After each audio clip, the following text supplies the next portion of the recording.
Halo Sobat Bumi semua, kembali lagi di Membumi. Sampah rumah tangga yang berupa bahan organik seperti dedaunan, sisa makanan, hingga kotoran hewan dapat diolah menjadi pupuk kompos. Kompos sendiri merupakan bahan-bahan organik yang sudah mengalami proses pelapukan karena terjadi interaksi antara mikroorganisme atau bakteri pembusuk yang bekerja di dalam bahan organik tersebut. Pada dasarnya, proses pelapukan ini merupakan proses alamiah yang biasa terjadi di alam. Namun, proses pelapukan secara alami ini berlangsung dalam jangka waktu yang sangat lama, bahkan bisa mencapai puluhan tahun.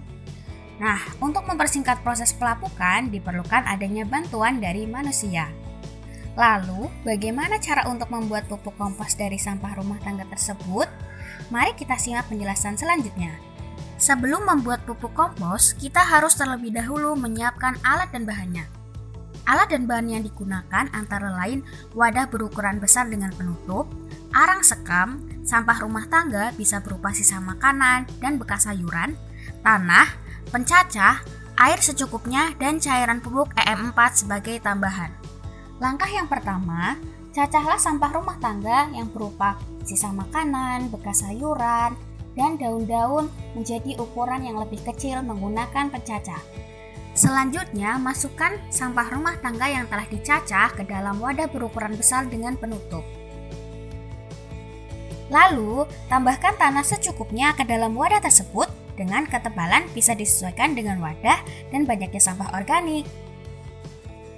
Pada wadah lainnya, campurkan sampah rumah tangga dengan arang sekam dan aduk-aduklah. Selanjutnya, pada wadah berisi sampah rumah tangga organik dan juga tanah disiram dengan air secukupnya. Lalu, masukkan campuran sampah organik dan arang sekam ke dalam campuran sampah organik dengan tanah dan juga air. Lalu, aduk-aduklah hingga merata. Pada wadah air, tambahkan cairan pupuk E4 secukupnya, lalu aduk-aduk. Tuanglah campuran air dengan E4 ke dalam wadah berisi campuran sampah dengan bahan-bahan lain hingga merata.